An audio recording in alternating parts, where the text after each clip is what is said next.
자유와 진리를 향한 무명의 헌신. 이것은 대한민국 정보기관 국가정보원의 모토입니다.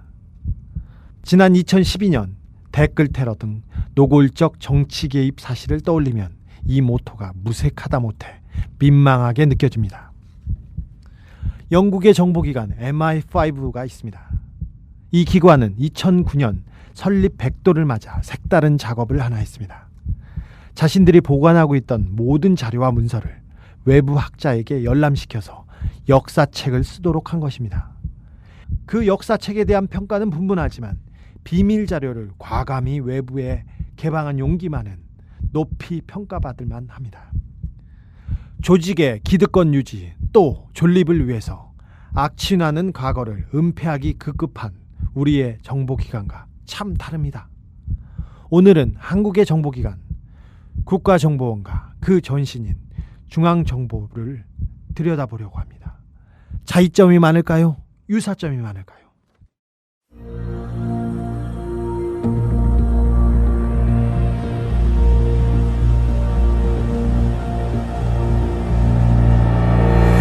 주진우의 현대사 시즌2 제3화 박정희의 중정, 박근혜의 국정원.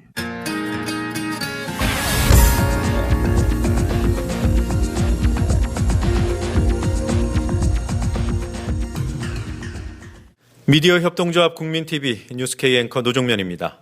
정치 권력, 재벌, 특정 지배주주로부터 오염되지 않는 언론, 국민TV가 그 실험을 해나가고 있습니다. 이런 언론이 지속 가능하다면 다른 여러 언론도 따라올 것입니다. 닻을 올린 국민TV, 순항하도록 힘을 실어주십시오.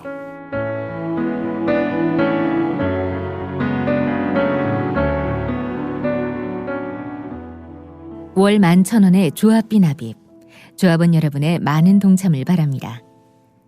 자동납부는 미디어 협동조합 홈페이지 국민.tv 또는 서울전화 3144-0933, 서울전화 3144-7737로 신청하실 수 있습니다. 여러분에게 언론혁명으로, 그래서 자부심으로 보답하겠습니다.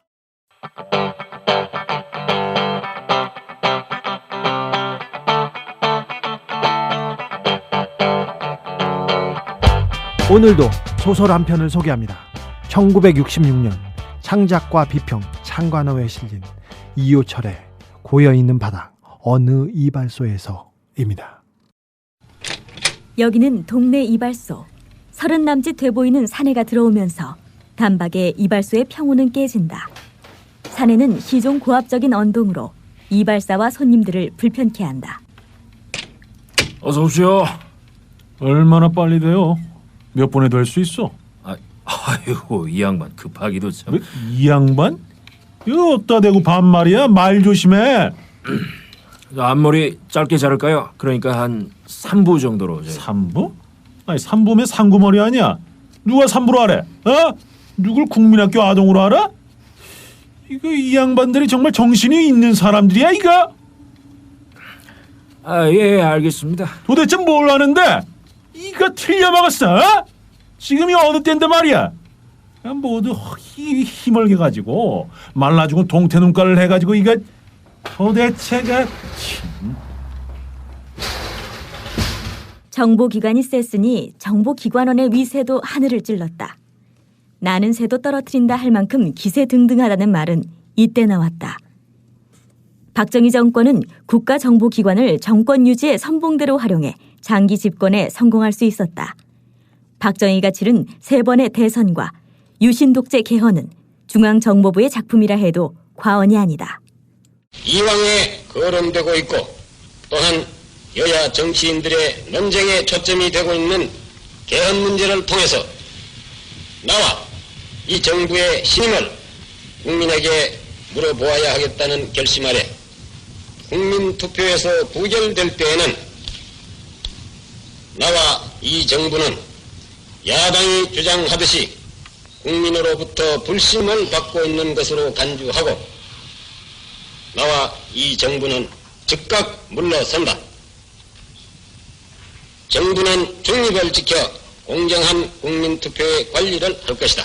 공식적인 선거는 여당 공화당이 치는 것이지만 정치 선동과 정치 공작으로 진짜 선거를 지휘한 건 중정, 즉 중앙정보부였습니다. 하나하나 짚어볼까요? 1967년 6월 총선. 6.8 선거로도 불리는 제7대 대한민국 국회의원 총선거였다. 이 부분은 가상으로 꾸민 것이다. 각하, 부르셨습니까? 이 여수봐, 그 중정에서는 선거 준비 잘 되고 있겠지? 신명을 다하고 있습니다. 이번 선거의 엄중함을 잊지 말아야 해.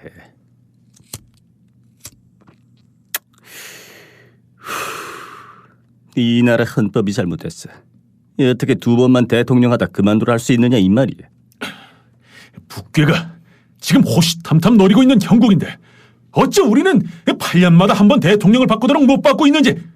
각하, 이참에 대통령 연임 제한 규정을 싹 없애버리는 거 어떻겠습니까?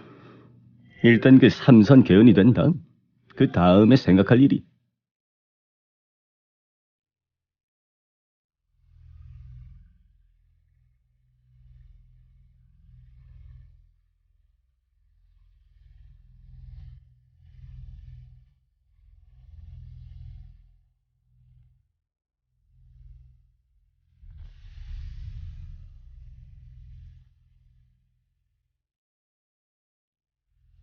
이때만 하더라도 대통령은 2번밖에 할 수 없었습니다.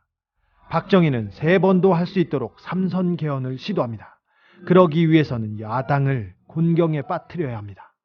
중앙정보부는 당시 제1야당 신민당의 전국구 후보를 주목했습니다. 그리고 김재화를 도마 위에 올립니다. 여기는 신민당. 총재님. 왜? 지금 중정에서 격리장부를 압수해 갔어요. 무엇이라고? 왜? 전국구 10번 김재화 후보를 통해 조총련계 자금이 유입됐다는 거예요. 선거 자금도 동결시켰고요. 아니 선거가 목전인데 선거 자금 동결까지?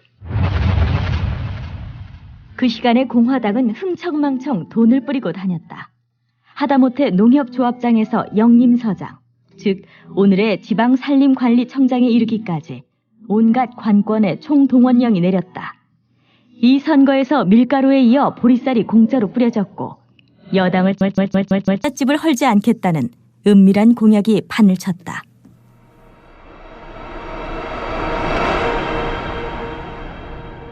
당시 가장 큰 관심을 모은 선거구는 김대중이 출마한 전남 목포였습니다.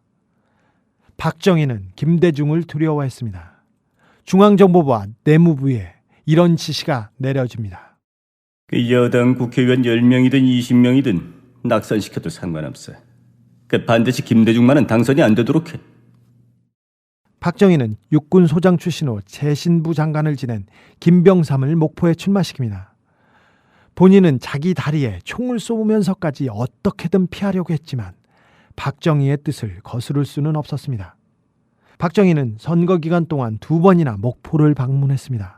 대하드라마 김대중에서 소개됐던 당시 김대중의 연설. 이번 선거는 민주주의를 위한 투쟁입니다. 박정희 대통령은 이 선거 후에 3분의 2 의석을 얻어 헌법을 바꾸고 3선 대통령이 되려고 구상하고 있습니다. 그것은 분명한 사실입니다. 3선 후에는 이승만 대통령처럼 틀림없이 영구 독재 정권이 될 것입니다. 그렇게 되면 이제 우리나라에는 민주주의 희망이 사라진다. 박 대통령을 비롯한 여당이 김대중을 낙선시키려고 하는 것은 그런 그들의 생각을 실행에 옮기는데 나의 존재가 커다란 장애가 될 것이라는 예측에서 나온 것입니다. 만약 앞으로 부정선거, 부정투표가 행해진다면 나는 목숨을 걸고 그 부정을 저지할 것이며 이 나라 민주주의를 지키기 위해 기꺼이 내 목숨을 걸겠습니다, 여러분! 경제기획원 장관이자 부총리인 장기영은 목포에 공장을 수십 개 짓겠다는 기자회견을 현지에서 했습니다. 이상하지요? 대통령을 비롯한 고위공직자들이 특정 후보를 지원하니 말입니다. 당시에도 이는 선거법으로 금지된 행위였습니다. 그러나 선거관리위원회는 대통령은 공화당 총재를 겸하고 있으므로 상관없다는 유권 해석을 내려줬습니다. 배후에서 공화당은 2만여 명의 유령 투표권자를 만들어내는 등 상상을 초월하는 부정을 감행했습니다. 김대중은 당시 선거에서 2,000표 차이로 당선됩니다. 허나 전체 선거 결과는 공화당의 압승으로 끝났습니다.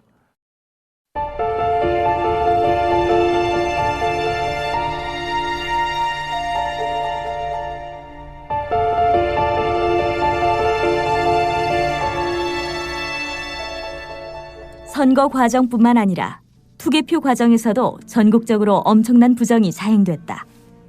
야당은 6.8 총선을 무효로 선언하고 국회 등원을 거부했다. 유진호는 6.8 선거의 관권 개입을 비난하면서 이를 선거에 의한 쿠데타로 규정했다. 전국의 대학에서 6.8 부정선거 규탄 데모가 벌어졌다.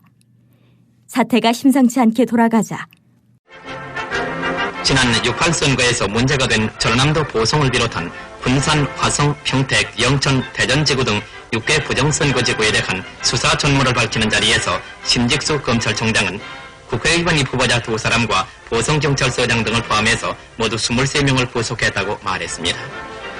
신 검찰총장은 선거사범 처리에는 전 검찰력을 최대한으로 동원해서 엄중히 다스리겠다고 밝히면서 국민 각자가 알고 있는 부정사실이 있으면 증거를 첨부해서 고발해 줄 것을 당부했습니다. 공화당에서는 이런 회의가 열렸다. 이번 선거는 명백한 부정선거니 비공식적으로 인정하고 야당과 타협하지요. 어떻게 타협하자는 겁니까? 15개에서 20개 의석을 내놓겠다고 하는 겁니다. 왜 15에서 20석입니까? 그 정도면 3선 개헌에 필요한 의석수 3분의 2를 깨게 되는 겁니다.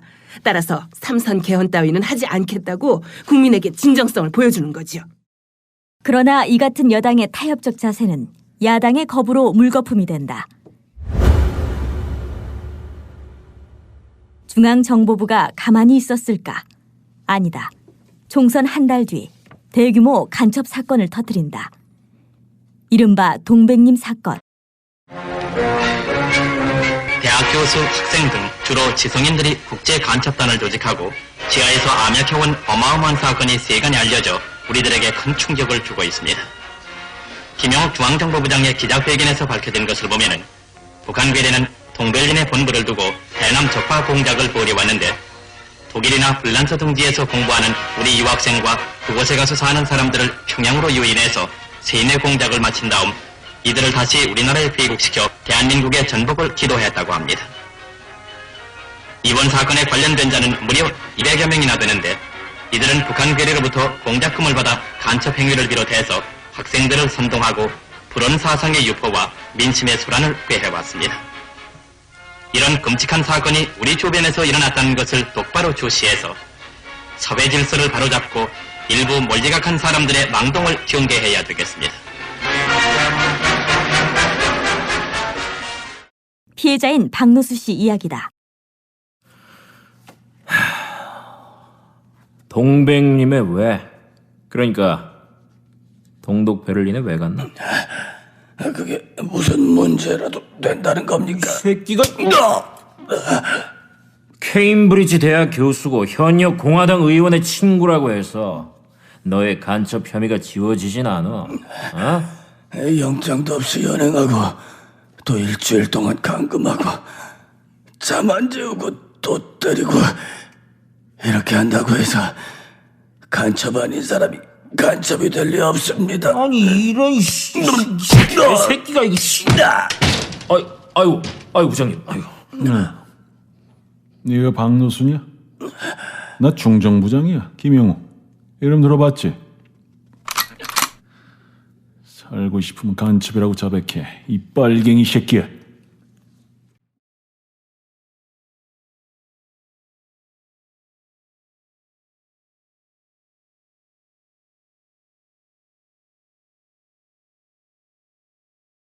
검찰은 중정이 가혹행위 등으로 수사한 사실을 알면서도 국가보안법 및 방공법 위반으로 박노수를 비롯해 세계적인 음악가 윤희상, 화가 이응로 선생 등이 포함된 예술가, 학자, 공직자 194명이 동베를린은 거점으로 적화 통일을 기도했다며 기소했다. 박노수는 법원에 의해 사형 선고를 받았다. 당연히 재심 청구했지만 1972년 갑자기 형이 집행됐다. 이 막무가내식 공작은 주요했다. 그 서슬 앞에서 부정선거 규탄과 전면 재선거 요구는 실종됐다.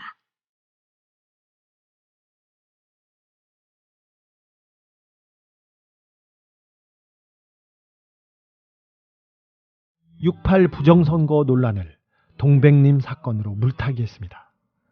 국정원은 자신들의 대선 개입 사건을 물타기 위해 국가정보원이 지난 2007년 남북 정상회담 대화록 원본을 국회에 공개했습니다. NLL은 바꿔야 한다는 고 노무현 전 대통령의 발언도 포함됐습니다. 우리의 NLL 북방 한계선도 수많은 젊은이들이 피로 지키고 죽음으로 지킨 곳이라는 점을 잊지 말아야 할 것입니다. 대화록에 기록되어 있는 노무현 전 대통령의 NLL 발표에 둔 언급으로 해석되고 있습니다. 국가정보원과 검찰 등 공안당국이 오늘 새벽부터 통합진보당 이석기 의원의 자택과 사무실 등에 대한 압수수색을 진행하고 있습니다. 당원 130여 명이 모여 비밀회담을 했다는 혐의도 잡고 있습니다. 국정원 관계자는 이들이 북한 침략 시 파출소와 무기저장소 습격을 준비했다며 2004년부터 계획했다는 녹취록을 확보했음을 시사했습니다. 이석기 의원은 이 자리에서 서울과 경기도 지역에 있는 전신전화국 두 곳을 공격하는 매우 치밀한 계획을 세울 것을 지시한 혐의를 받고 있습니다. 공격 대상으로 지목된 두 곳의 전신전화국은 수도권의 인터넷 도메인을 관리하는 주요 통신시설입니다.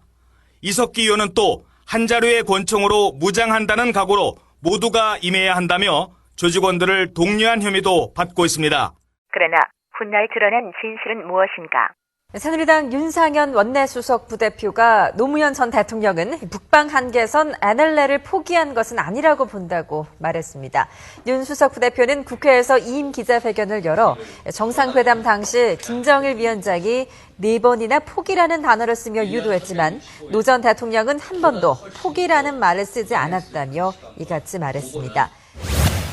내란 음모 사건 항소심에서 이석기 의원의 내란 음모 혐의가 무죄로 판결됐습니다. 내란 음모죄는 범죄의 주체성은 인정되나 회합 참석자들이 내란 범죄 실행의 합의에 이르렀다고 인정할 증거가 부족하므로 무죄라는 취지입니다. 2012년 대선의 데자뷰는 비단 6.8 부정선거만이 아니었습니다.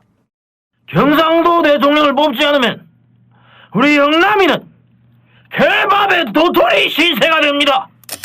대구는 신라의 찬란한 문화를 자랑하지만 임금을 배출하지는 못했는데 이번에 신라의 자랑스러운 후예인 박정희 후보를 대통령으로 뽑읍시다.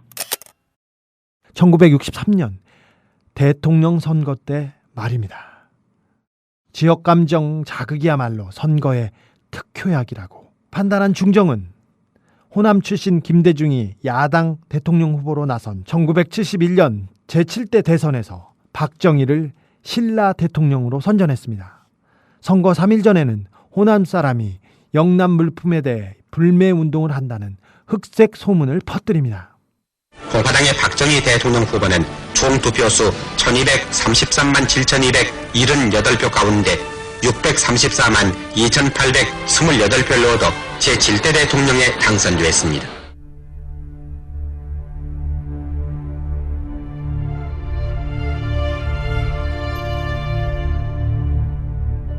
약발이 떨어진 지역감정 프레임 대신 종북 프레임을 내세운 것.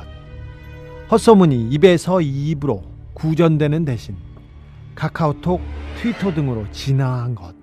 이것 말고는 1971년과 2012년 대선의 차이는 없었습니다. 이 모든 농가는 중앙정보부에서 국가정보원으로 이름을 바꾼 대한민국 정보기관의 작품이었습니다.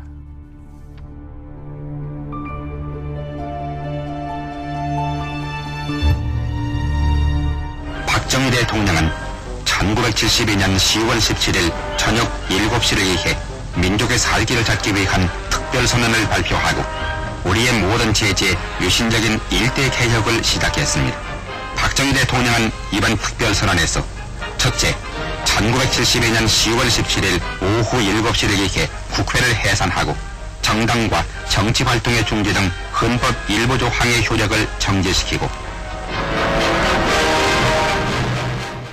박정희 영구 집권 선언이라 할 수 있는 유신 선포.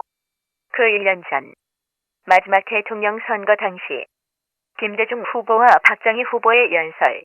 여러분, 이번에 정권 교체를 하지 못하면 이 나라는 박정희 씨의 영구집권의 총통시대가 오는 것입니다.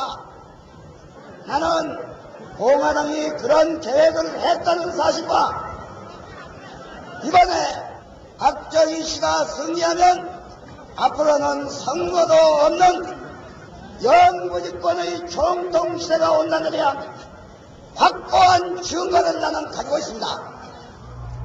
박정희 대통령이 이번에 만약 또 당선이 되면 총통제를 맹글러가지고 영구집권을 한다 이런 소리를 했다는 거예요. 국민 여러분, 내가 벌리는 이 방대한 사업이 아직까지 매듭이 지어지지 않았습니다. 이것을 매듭을 짓고 마무리를 짓기 위해서는 내가 한 번만 더 나갔으면 좋겠는데, 그래, 한 번만 더 나가도 좋다. 그래서 여러분들이 도장을 찍었습니다. 이번이 마지막입니다라고 읍소하며 3선에 성공했지만 불안한 승리였다. 야당 김대중 후보와의 표차가 크게 줄어들었기 때문이다. 영구 집권을 이루려면 두 가지가 필요했다. 헌법을 대폭 손질해야 했고 라이벌인 김대중을 제거해야만 했다. 이렇게 해서 탄생한 게 10월 유신이다. 1972년 10월 계엄령을 발동해 국회를 해산하고 대통령 중임 제한 철폐, 대통령 간선제, 의회 권한과 국민 기본권 대폭 축소 등을 골자로 하는 유신 독재를 선포하기에 이른다. 이듬해인 1973년 8월 중정은 박정희의 숙적 김대중을 제거하기 위해 납치극까지 벌였다. 괴한들에게 폭력으로 제압을 당하고 마취제를 넣어서 의식을 잃게 만들어가지고 자동차에 강제로 실려서 야당 지도자가 외국 수도의 한복판에서 중정 요원들에게 납치당했던 김대중 납치 사건. 국정원 진실위는 박정희 전 대통령이 사전 지시를 했거나 최소한 묵시적으로 승인 아래 이루어진 것으로 판단된다는 최종 결론을 내렸습니다. 박정희에게 중정, 즉 국정원은 최고의 무기였습니다.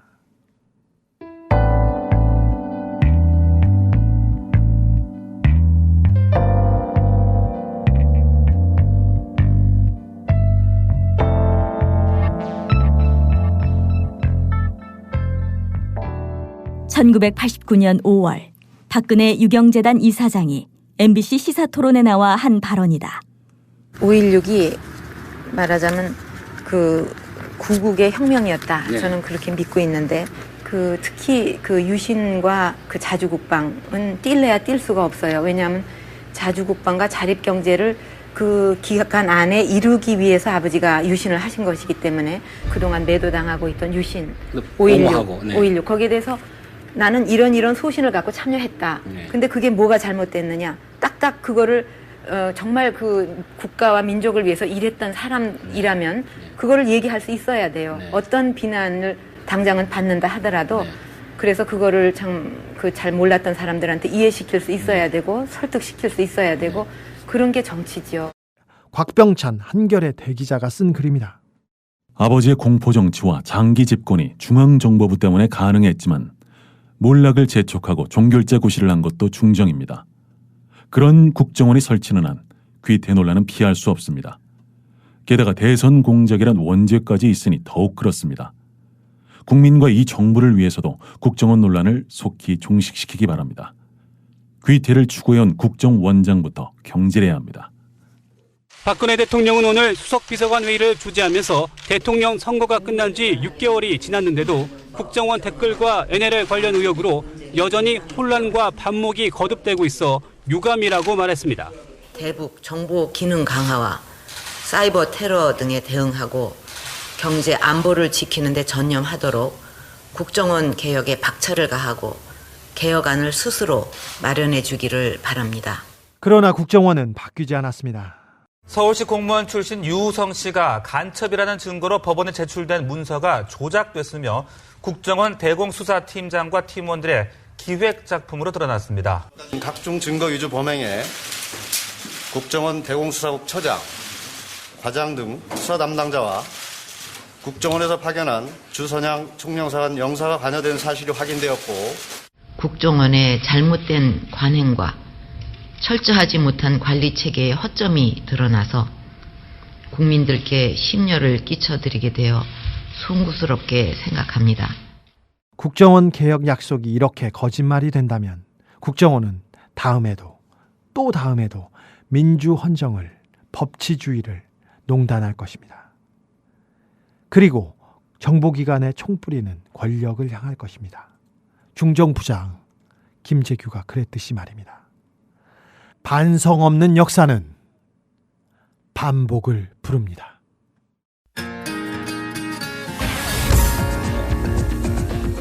주진우의 현대사 제3회 박정희의 중정, 박근혜의 국정원이었습니다. 극본 연출 김용민, 출연과 해설 보이스비 그네셔스, 나레이션 주진우, 제작 미디어 협동조합 국민라디오였습니다.